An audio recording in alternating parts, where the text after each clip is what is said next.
Bayangkan sebuah kehidupan di mana apapun yang terjadi, Anda tetap tenang. Ketika orang lain panik, Anda tetap jernih. Saat orang lain tersinggung, Anda tetap rasional. Ini bukan tentang menjadi kebal terhadap emosi, tetapi tentang mengendalikannya. Banyak orang berpikir bahwa kekuatan mental berarti tidak pernah merasa sedih, takut, atau marah. Tapi itu keliru. Kekuatan mental bukan tentang mengabaikan emosi, tapi tentang bagaimana Anda meresponsnya. Marcus Aurelius pernah berkata, "Kebahagiaan hidup Anda tergantung pada kualitas pikiran Anda. Jika pikiran Anda rapuh, maka sedikit saja gangguan bisa merusaknya. Tapi jika Anda melatih pikiran seperti seorang prajurit melatih tubuhnya, Anda akan mampu menghadapi apapun." Namun, ada pertanyaan yang lebih menarik. Jika manusia bisa mengendalikan pikirannya, mengapa masih banyak orang yang hancur karena stres, cemas, atau tekanan sosial? Jawabannya sederhana. Karena kebanyakan orang tidak pernah benar-benar melatih pikirannya. Sejak kecil, kita diajari bagaimana berjalan, berbicara, dan belajar berbagai keterampilan. Tapi tidak pernah ada pelajaran tentang bagaimana mengelola pikiran kita sendiri.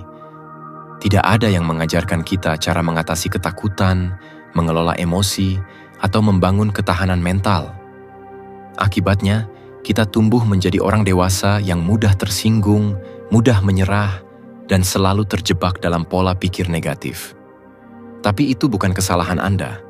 Itu hanya karena Anda belum melatihnya. Dalam video ini, kita akan membahas cara melatih pikiran Anda agar menjadi lebih kuat dan tak tergoyahkan.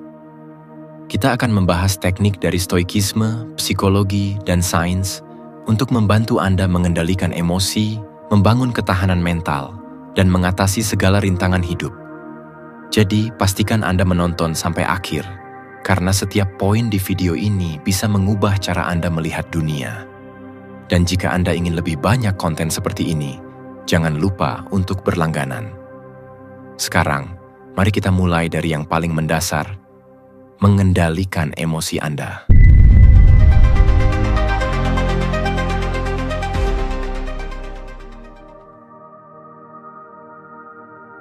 Poin pertama, kendalikan emosi Anda. Ada satu hal yang perlu kita sepakati. Emosi bukan musuh. Dia adalah bagian dari kita, seperti detak jantung yang terus bekerja tanpa kita sadari. Tapi, jika tidak dikelola dengan baik, emosi bisa menjadi seperti ombak besar yang menghempaskan kita tanpa ampun. Pernahkah kamu merasa marah hanya karena seseorang memotong antrean di depanmu? Atau kesal hanya karena pesanmu tidak segera dibalas? Kita semua pernah mengalami hal itu.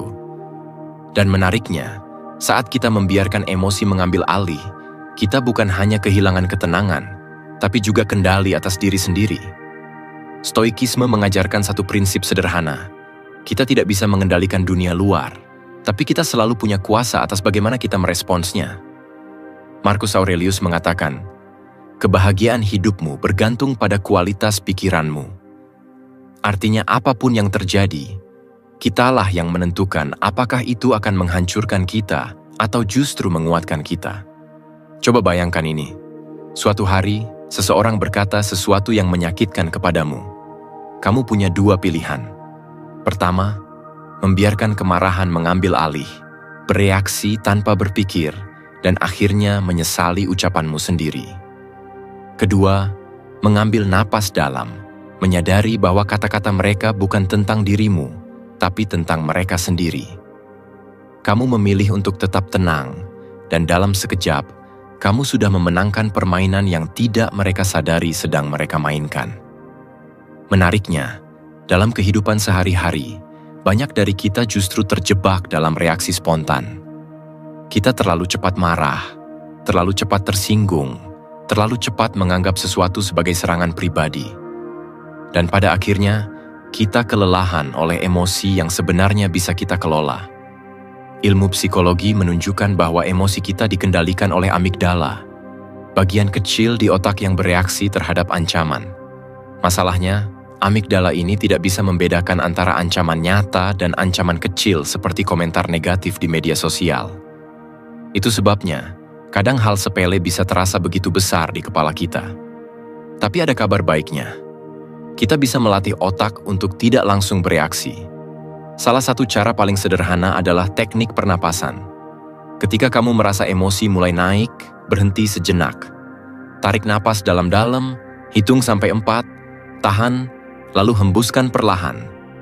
Ini bukan sekadar teknik meditasi, tapi secara ilmiah terbukti menurunkan respons amigdala, membuat kita lebih tenang dan rasional. Selain itu, mengubah sudut pandang juga bisa membantu. Saat sesuatu yang buruk terjadi, coba tanyakan pada diri sendiri. Apakah ini benar-benar seburuk yang aku pikirkan? Seringkali, kita menyadari bahwa tidak ada yang benar-benar menghancurkan, kecuali kita mengizinkannya menghancurkan kita. Ada sebuah eksperimen menarik yang membuktikan betapa kuatnya kendali emosi terhadap kualitas hidup. Dalam sebuah studi, sekelompok orang diminta untuk menghadapi situasi stres dengan 2 cara berbeda. Kelompok pertama diminta untuk bereaksi seperti biasa, marah, frustrasi, kesal. Kelompok kedua diberi instruksi untuk melihat situasi itu sebagai tantangan, bukan ancaman. Hasilnya, kelompok kedua tidak hanya merasa lebih tenang, tapi juga lebih mampu menyelesaikan masalah dengan baik. Jadi, pertanyaannya sekarang, bagaimana jika kamu bisa mulai melatih diri untuk melihat segala sesuatu dari perspektif yang lebih luas? Bagaimana jika, mulai sekarang, kamu memutuskan bahwa tidak ada seorang pun yang bisa membuatmu kehilangan kendali kecuali kamu mengizinkannya? Tentu saja, ini bukan tentang menekan emosi. Kita tetap manusia, dan marah atau sedih itu wajar. Tapi perbedaannya terletak pada bagaimana kita meresponsnya. Jika kita bisa mengendalikan emosi, kita bisa mengendalikan keputusan. Jika kita bisa mengendalikan keputusan, kita bisa mengendalikan hidup kita. Dan jika kita bisa mengendalikan hidup kita, tidak ada lagi yang bisa menjatuhkan kita. Kita tidak selalu bisa memilih apa yang terjadi pada kita, tapi kita selalu bisa memilih bagaimana kita menghadapinya. Poin kedua, bangun ketahanan mental. Pernahkah kamu merasa seperti dunia sedang mengujimu? Seolah-olah setiap tantangan yang datang bertujuan untuk melihat seberapa jauh kamu bisa bertahan sebelum akhirnya menyerah? Ketahanan mental bukan hanya tentang menjadi kuat, tetapi tentang bagaimana kamu bangkit kembali setiap kali jatuh. Bayangkan suatu hari kamu menghadapi kegagalan besar. Mungkin di pekerjaan, hubungan, atau sesuatu yang sangat kamu impikan. Ada 2 kemungkinan yang bisa terjadi. Pertama, kamu tenggelam dalam rasa kecewa, membiarkan pikiran negatif menguasai, merasa seolah dunia tidak adil. Kedua, kamu melihat kegagalan itu sebagai kesempatan untuk belajar, memahami apa yang salah, dan menggunakan pengalaman itu sebagai batu loncatan. Kebanyakan orang akan mengatakan bahwa pilihan kedua terdengar lebih baik. Tapi pada kenyataannya, tidak semua orang bisa melakukannya. Kenapa? Karena membangun ketahanan mental bukan hanya soal keinginan, tetapi soal latihan yang konsisten. Seperti yang dibahas sebelumnya, Stoikisme mengajarkan kita bahwa bukan peristiwa yang menyakiti kita, melainkan cara kita memandangnya. Epictetus pernah berkata, orang bukan terganggu oleh kejadian-kejadian, tetapi oleh pendapat mereka tentang kejadian-kejadian itu. Ini berarti, ketika sesuatu yang buruk terjadi, kitalah yang menentukan apakah itu akan melemahkan kita, atau justru membuat kita lebih kuat. Ketahanan mental adalah tentang bagaimana kita menanggapi tekanan, kesulitan, dan kegagalan. Seseorang yang memiliki ketahanan mental yang tinggi tidak hanya mampu bertahan dalam situasi sulit, tetapi juga mampu tetap berpikir jernih dan mengambil keputusan yang rasional. Pernahkah kamu memperhatikan bagaimana beberapa orang tetap tenang di tengah kekacauan, sementara yang lain panik? Itu bukan hanya soal kepribadian, tetapi juga latihan mental. Ketahanan mental bukan tentang tidak memiliki emosi, tetapi tentang mengendalikannya. Tentang mengetahui kapan harus beristirahat, kapan harus melangkah maju, dan kapan harus menerima keadaan tanpa kehilangan kendali atas diri sendiri. Dan inilah yang menarik. Ketahanan mental tidak selalu berarti menghadapi segalanya sendirian. Ada orang yang berpikir bahwa menjadi kuat berarti tidak boleh menunjukkan kelemahan, padahal justru sebaliknya. Orang yang benar-benar kuat adalah mereka yang tahu kapan harus meminta bantuan, kapan harus berbicara, dan kapan harus mengandalkan orang lain. Tapi tentu saja, ada batasannya. Terlalu bergantung pada orang lain bisa membuat seseorang kehilangan kemandirian. Seperti yang kita bahas sebelumnya, lingkungan sosial yang terlalu suportif kadang bisa menjadi pedang bermata dua, membantu di satu sisi, tetapi melemahkan di sisi lain. Jadi, bagaimana cara membangun ketahanan mental? Pertama, sadari bahwa hidup tidak akan selalu berjalan sesuai keinginan. Ini bukan pesimisme, tetapi kenyataan. Jika kamu menerima bahwa tantangan adalah bagian alami dari kehidupan, maka kamu tidak akan terlalu terkejut ketika itu datang. Kedua, ubah cara berpikir tentang kegagalan. Lihatlah setiap kesalahan sebagai peluang untuk tumbuh. Ketika sesuatu tidak berjalan sesuai rencana, tanyakan pada diri sendiri, apa yang bisa aku pelajari dari ini? Ketiga, kelola emosi dengan baik. Jangan langsung bereaksi terhadap sesuatu. Ambil jeda, tarik napas, pikirkan sebelum bertindak. Ketahanan mental bukan tentang menjadi kebal terhadap emosi, tetapi tentang bagaimana menggunakannya dengan bijak. Keempat, latih disiplin diri. Orang yang memiliki ketahanan mental yang kuat adalah mereka yang tidak dikendalikan oleh dorongan sesaat. Mereka tahu kapan harus berkata tidak pada sesuatu yang bisa merugikan mereka dalam jangka panjang. Dan terakhir, berlatih menerima keadaan yang tidak bisa diubah.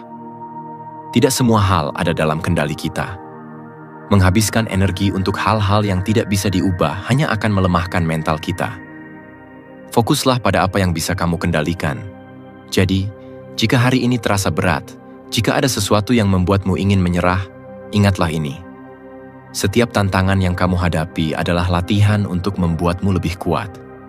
Seberapa jauh kamu bisa melangkah, itu tergantung pada bagaimana kamu memilih untuk meresponsnya. Poin ketiga, ubah hal negatif menjadi pertumbuhan. Kadang hidup memang terasa tidak adil. Ada momen ketika segala sesuatu yang kamu rencanakan runtuh begitu saja. Harapan yang sudah dibangun perlahan-lahan hancur, dan yang tersisa hanyalah kekecewaan. Tapi, di saat seperti itu, ada dua pilihan. Tenggelam dalam kekecewaan atau memanfaatkannya untuk tumbuh lebih kuat. Kamu mungkin pernah mengalami kegagalan besar. Entah itu di pekerjaan, hubungan, atau hal-hal yang sudah kamu perjuangkan. Dan saat itu terjadi, pikiran pertama yang muncul seringkali adalah, kenapa ini harus terjadi padaku? Wajar. Tapi, jika hanya berhenti di situ, kamu akan terjebak dalam lingkaran emosi negatif yang tidak membawa kemana-mana. Stoikisme mengajarkan bahwa penderitaan bukanlah musuh, itu adalah guru. Ketika sesuatu tidak berjalan sesuai keinginanmu, disitulah mentalmu diuji. Orang-orang yang benar-benar tangguh bukanlah mereka yang tidak pernah jatuh, tetapi mereka yang selalu bangkit setiap kali terjatuh. Pernahkah kamu berpikir bahwa justru kegagalan yang kamu alami bisa menjadi titik balik terbaik dalam hidupmu? Viktor Frankl, seorang psikolog yang bertahan dari kamp konsentrasi, menemukan bahwa manusia bisa bertahan dari penderitaan yang paling mengerikan jika mereka menemukan maknanya. Itu bukan teori kosong.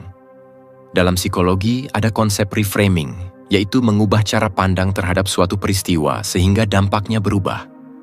Misalnya, seseorang yang gagal dalam bisnis bisa melihat itu sebagai tanda bahwa dia tidak berbakat, atau sebagai kesempatan untuk belajar strategi yang lebih baik.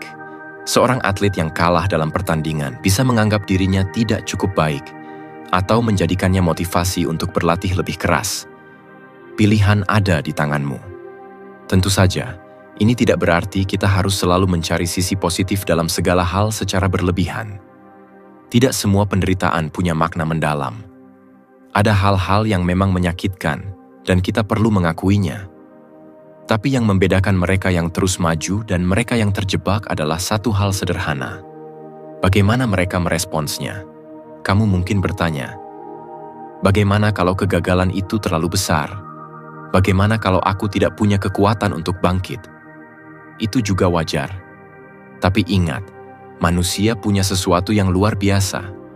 Neuroplastisitas. Otak kita bisa berubah. Pola pikir yang kamu latih setiap hari akan membentuk cara kamu menghadapi hidup. Jika kamu terbiasa melihat setiap tantangan sebagai jalan buntu, itu akan menjadi kenyataanmu. Tapi jika kamu melatih dirimu untuk melihatnya sebagai peluang, lama-kelamaan itu akan menjadi cara berpikirmu yang baru. Jadi, bagaimana kalau setiap kesulitan yang datang sebenarnya adalah peluang yang sedang menyamar? Bagaimana kalau setiap luka yang kamu alami bukan untuk melemahkanmu, tapi untuk membangun dirimu menjadi seseorang yang lebih kuat? Mungkin saat ini kamu belum melihatnya, tapi bisa jadi suatu hari nanti, kamu akan melihat kembali semua rintangan yang pernah kamu hadapi, dan menyadari bahwa justru hal-hal itu yang membentuk dirimu yang sekarang. Dan saat itu terjadi, kamu akan mengerti bahwa tidak ada kegagalan yang benar-benar sia-sia selama kamu memilih untuk belajar darinya. Poin keempat, kuasai disiplin diri. Ada satu rahasia yang membedakan mereka yang berhasil dan mereka yang terus merasa stagnan. Bukan bakat, bukan keberuntungan, tapi disiplin diri. Pernahkah kamu merasa ingin melakukan sesuatu? Mungkin bangun lebih pagi, berolahraga, atau mulai membaca buku, tapi selalu berakhir dengan alasan, mungkin besok, mungkin nanti, mungkin setelah suasana hati membaik. Dan akhirnya, tidak pernah terjadi. Ini bukan soal kemalasan. Ini soal bagaimana otak kita bekerja. Saat kamu menunda sesuatu, bagian otak yang mengontrol keputusan rasionalmu kalah dengan bagian yang menginginkan kepuasan instan. Otak lebih suka hal-hal yang mudah, yang nyaman, yang tidak menuntut banyak energi. Tapi disinilah perbedaannya. Mereka yang menguasai disiplin diri tahu cara mengatasi perang ini. Mereka tahu bahwa menunggu mood yang tepat adalah jebakan. Mereka tidak mengandalkan motivasi karena mereka tahu motivasi itu sementara. Mereka mengandalkan sistem. Seperti yang kita bahas sebelumnya, Stoikisme mengajarkan bahwa kekuatan sejati bukan berasal dari dunia luar, tetapi dari kendali terhadap diri sendiri. Epictetus berkata, kebebasan sejati adalah mengendalikan dirimu sendiri. Ini berarti kebebasan yang sesungguhnya bukanlah melakukan apa yang kamu mau, tetapi memiliki kendali penuh atas dirimu sendiri, termasuk keinginan, kebiasaan, dan emosi. Sekarang bayangkan ini. Kamu memutuskan untuk bangun pagi dan mulai hidup lebih disiplin. Hari pertama, mudah. Hari kedua, masih bisa dijalani. Tapi di hari ketiga, alarm berbunyi, tubuhmu terasa berat, dan otak mulai bernegosiasi. 5 menit lagi, 5 menit berubah jadi 10. 10 berubah jadi 1 jam. Dan akhirnya, kamu kembali ke kebiasaan lama. Lalu kamu bertanya-tanya, kenapa aku selalu gagal? Karena kamu melawan otakmu sendiri tanpa strategi. Kamu harus membuat sistem. Salah satu teknik yang digunakan oleh atlet, pebisnis sukses, dan orang-orang yang disiplin adalah ritualisasi kebiasaan. Mereka tidak bangun pagi karena ingin, tapi karena sudah terprogram untuk melakukannya. Alih-alih bergantung pada perasaan, mereka bergantung pada rutinitas. Misalnya, jika kamu ingin mulai berolahraga, jangan hanya berkata, "Aku akan berolahraga besok." Tapi buat sistemnya. Tentukan jamnya. Siapkan pakaian olahraga sebelum tidur.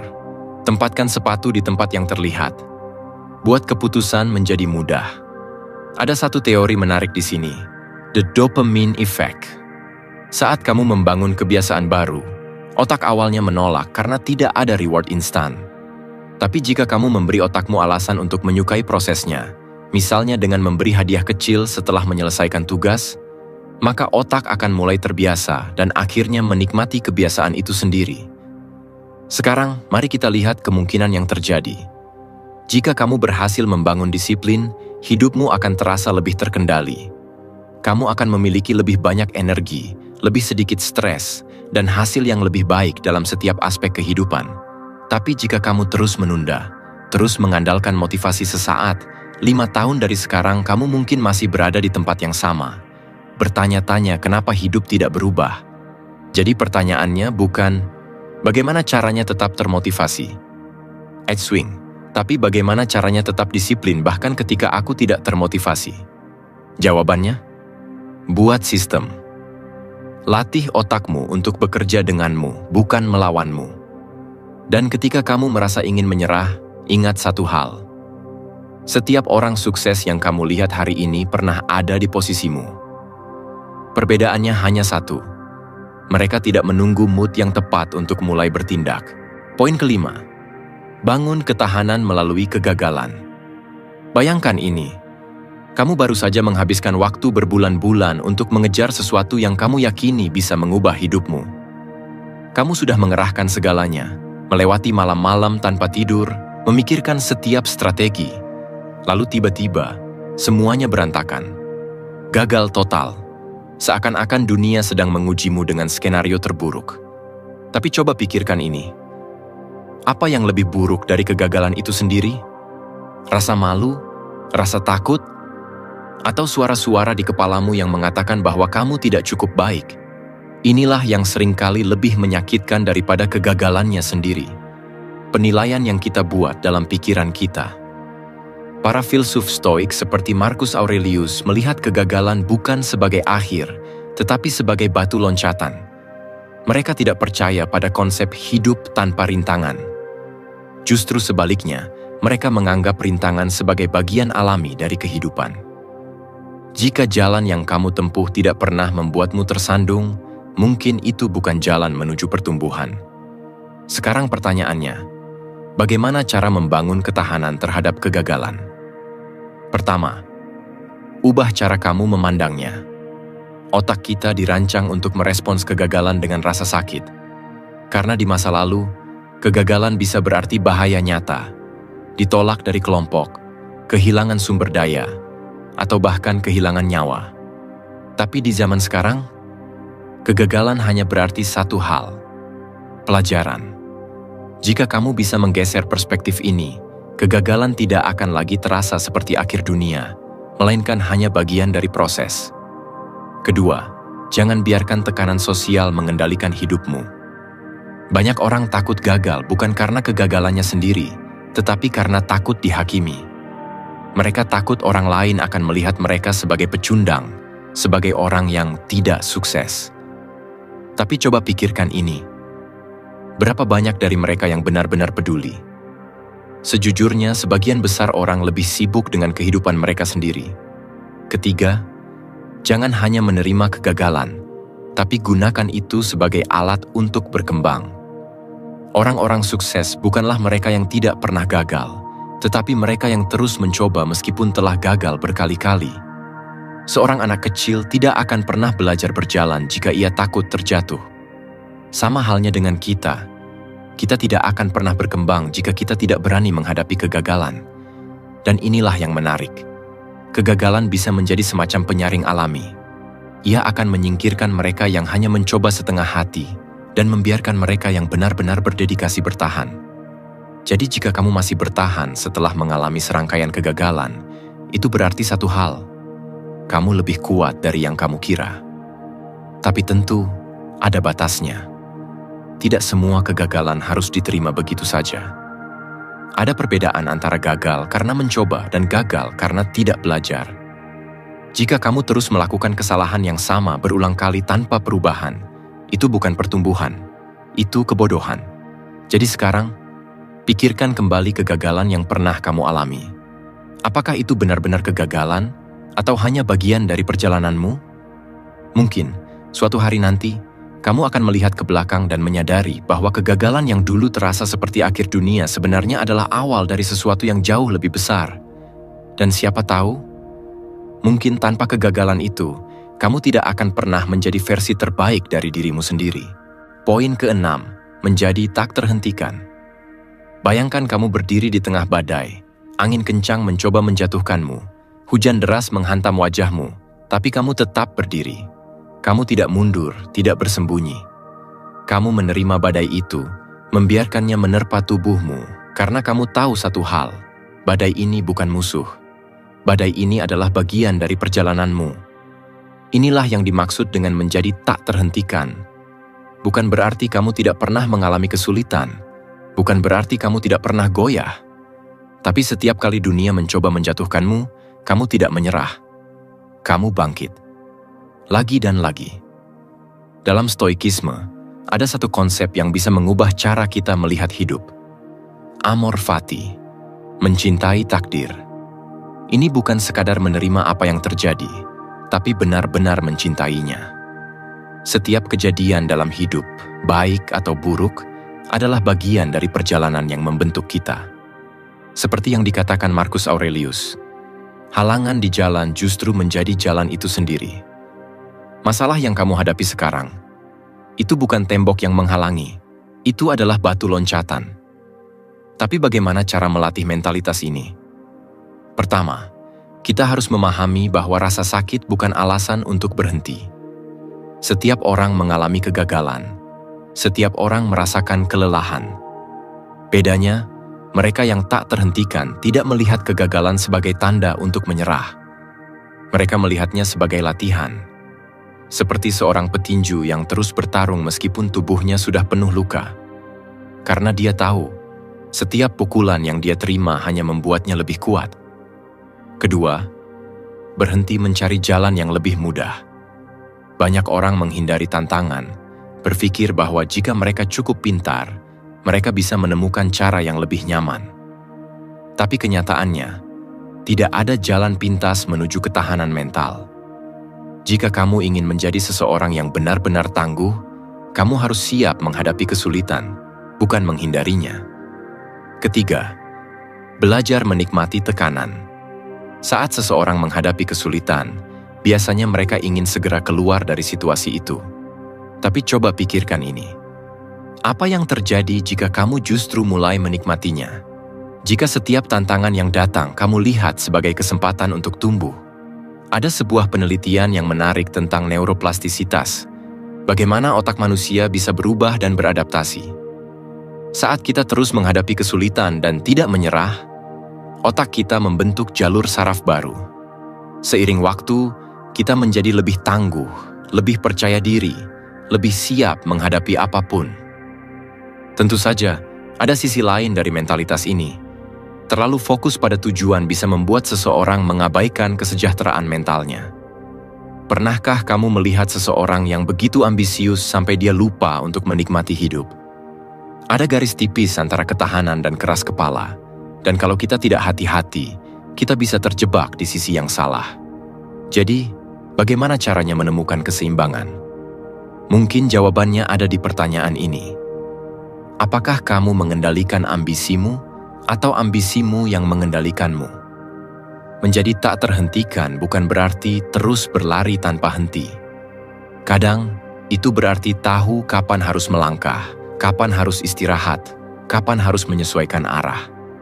Seperti air yang terus mengalir, yang tidak pernah berhenti, tapi juga tidak kaku. Bayangkan 10 tahun dari sekarang. Kamu bukan lagi orang yang takut gagal, bukan lagi orang yang ragu-ragu karena takut omongan orang lain. Kamu sudah menjadi seseorang yang tidak bisa dihentikan oleh apapun. Bukan karena kamu tidak pernah gagal, tapi karena kamu tidak pernah membiarkan kegagalan menghentikanmu. Dan sekarang, coba tanyakan pada dirimu sendiri. Apa yang sebenarnya menghentikanmu selama ini? Poin ketujuh, kembangkan pola pikir pertumbuhan. Ada 2 jenis orang di dunia ini.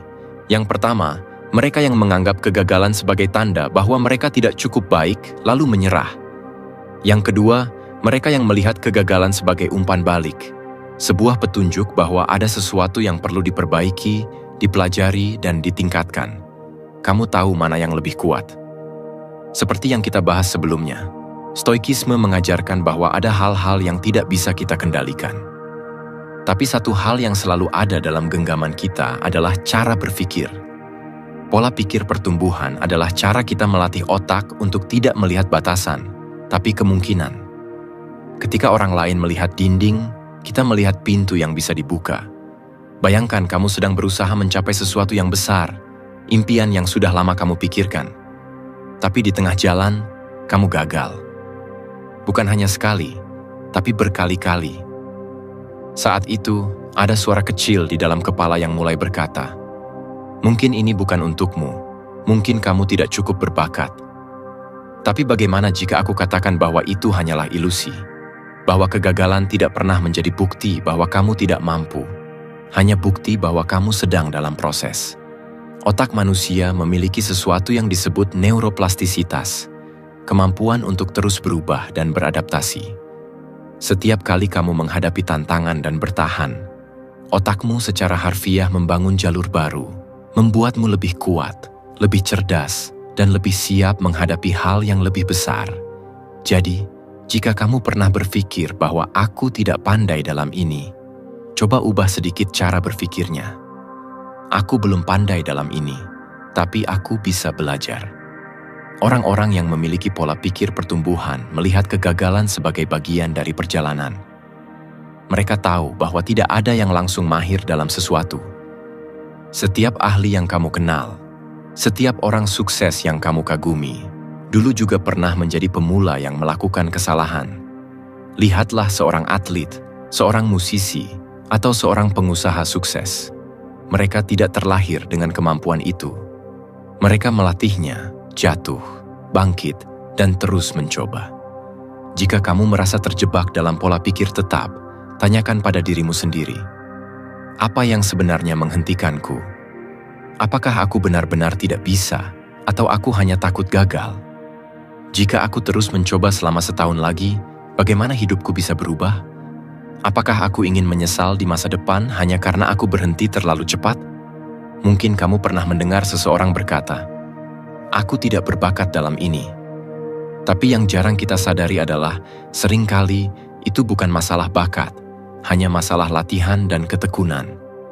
Jika kamu mulai mengadopsi pola pikir pertumbuhan, kamu akan melihat dunia dengan cara yang berbeda. Kegagalan bukan lagi sesuatu yang menakutkan, tapi sesuatu yang perlu disambut. Tantangan bukan lagi rintangan, tapi peluang.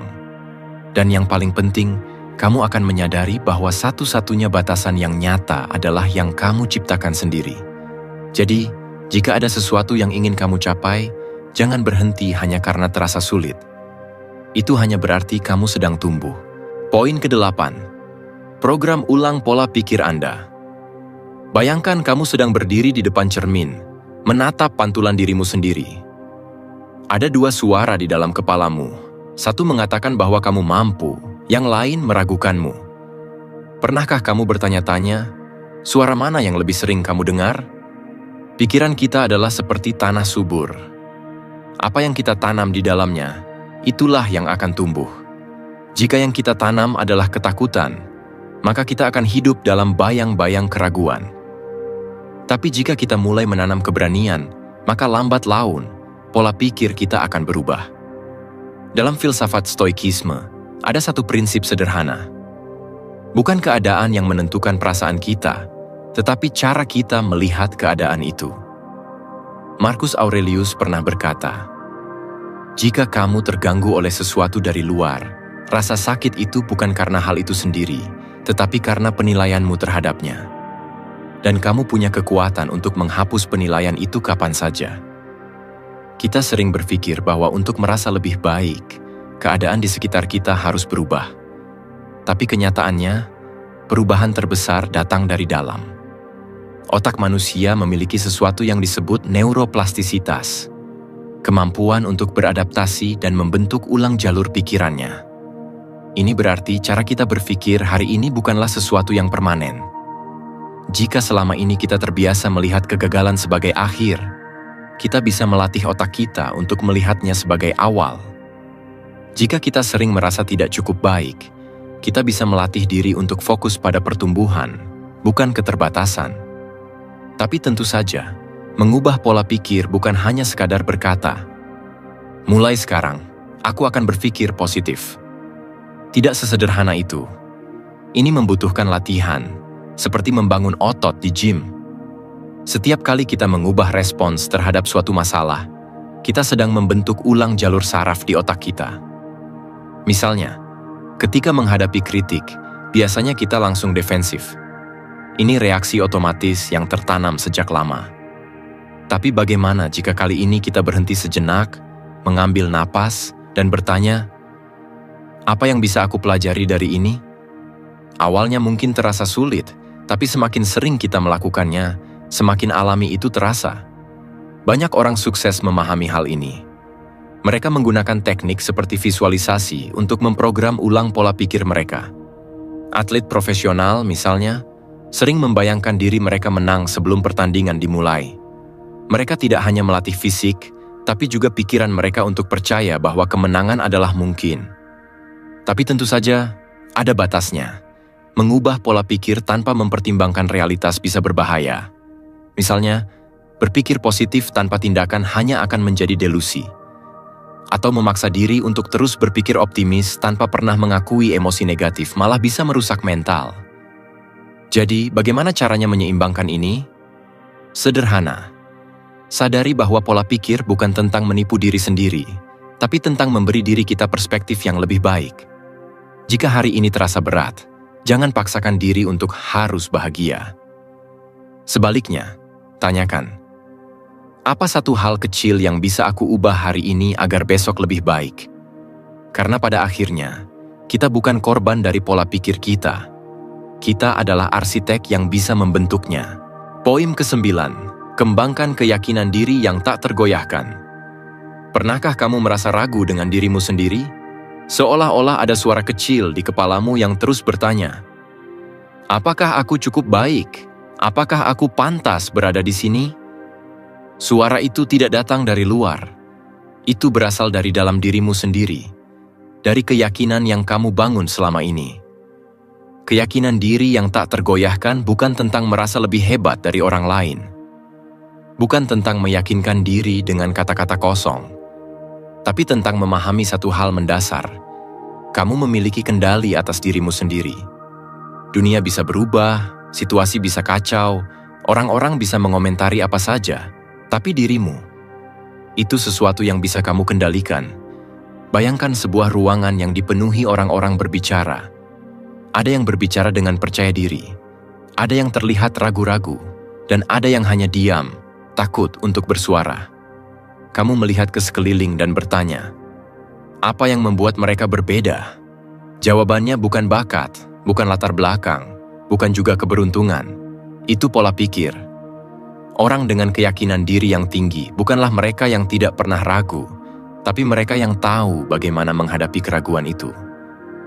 Mereka tahu bahwa pendapat orang lain tidak menentukan nilai diri mereka.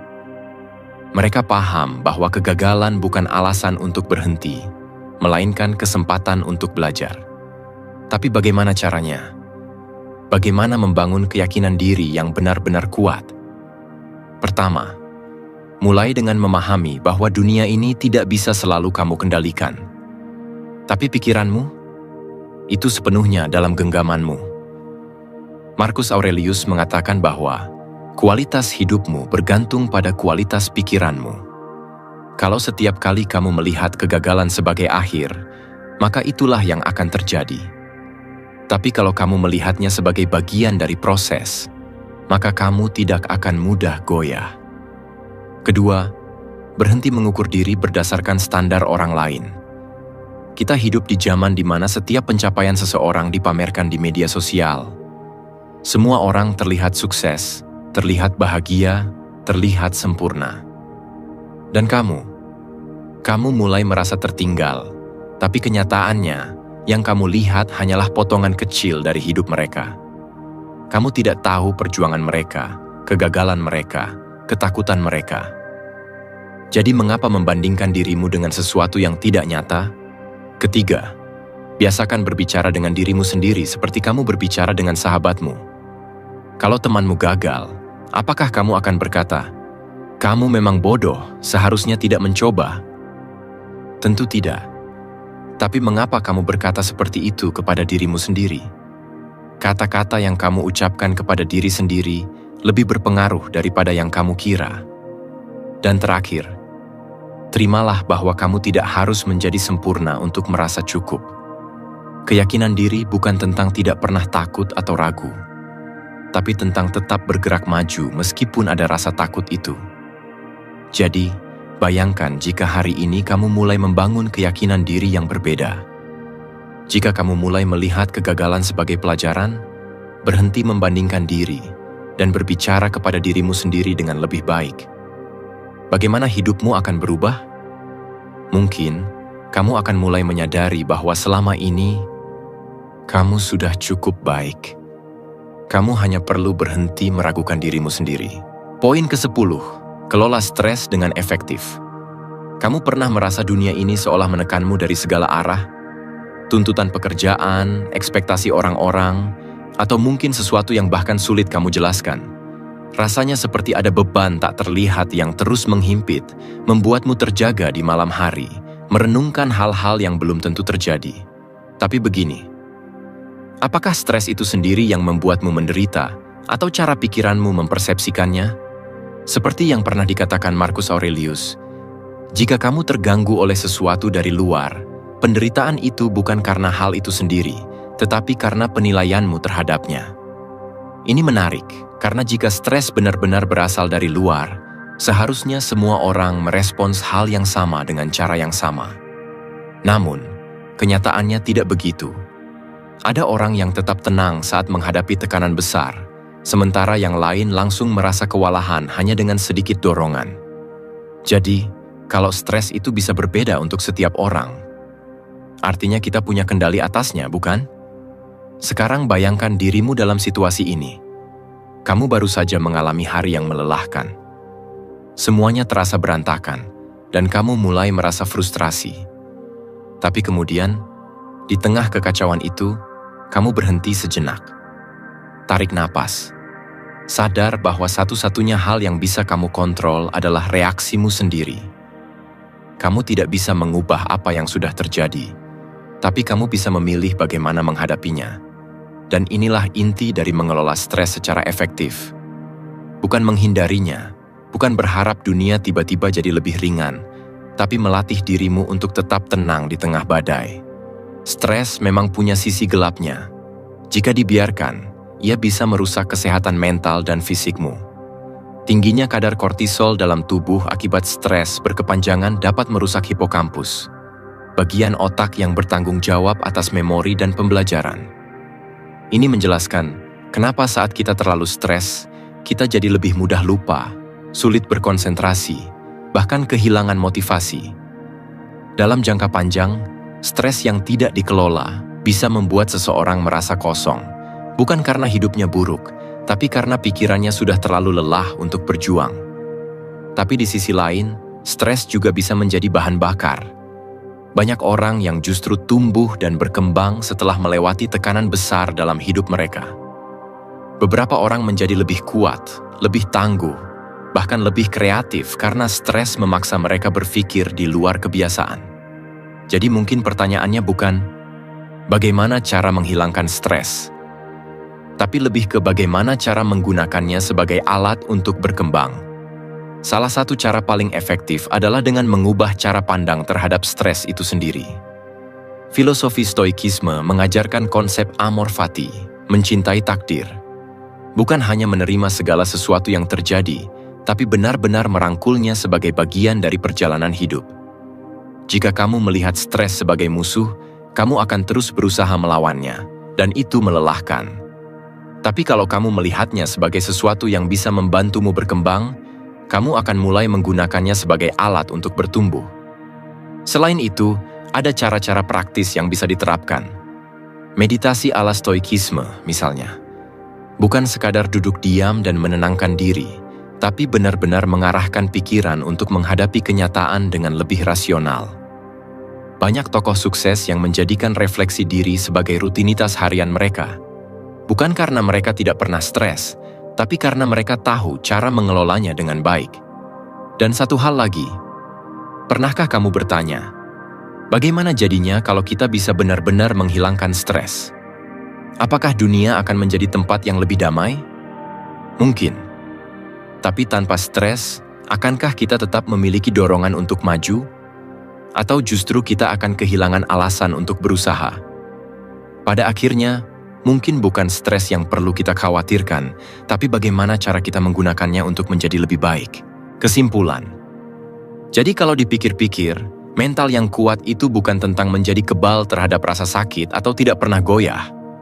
Justru, orang yang paling kuat adalah mereka yang tahu kapan harus bertahan dan kapan harus melepaskan. Kita sering berpikir bahwa kekuatan mental itu seperti baju besi, keras, kokoh, dan tak tergoyahkan. Padahal, yang sebenarnya kita butuhkan adalah fleksibilitas. Bukan sekadar bertahan, tapi juga mampu beradaptasi. Seperti air, yang bisa mengisi wadah apapun, melewati celah sekecil apapun, dan tetap mempertahankan bentuknya sendiri. Marcus Aurelius pernah berkata, "Kebahagiaan hidup Anda tergantung pada kualitas pikiran Anda." Kalau dipikir lagi, itu artinya semua yang kita alami, kegagalan, tekanan, bahkan rasa takut, pada akhirnya bergantung pada bagaimana kita memandangnya. Apakah itu beban, atau justru tantangan yang mengasah kita? Tapi pertanyaannya, seberapa banyak dari kita yang benar-benar melatih pikiran kita untuk kuat? Atau kita hanya berharap keadaan berubah, tanpa pernah mencoba mengubah cara kita melihat keadaan? Bayangkan ini, di masa depan, mungkin ketahanan mental akan diajarkan di sekolah seperti matematika atau sains.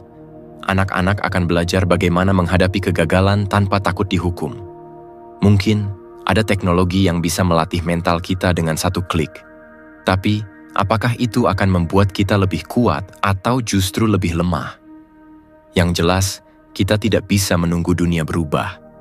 Kalau kita ingin menjadi pribadi yang lebih tangguh, kita harus melatihnya. Kita harus memilih. Apakah kita membiarkan hidup mengendalikan kita, atau kita yang mengambil kendali? Dan kalau kamu sampai di bagian ini, mungkin kamu adalah salah satu dari sedikit orang yang benar-benar ingin berubah. Jadi, pertanyaannya sederhana. Apakah kamu siap untuk melatih pikiranmu agar bisa menghadapi segala hal? Kalau iya, tekan tombol berlangganan, karena perjalanan kita baru saja dimulai.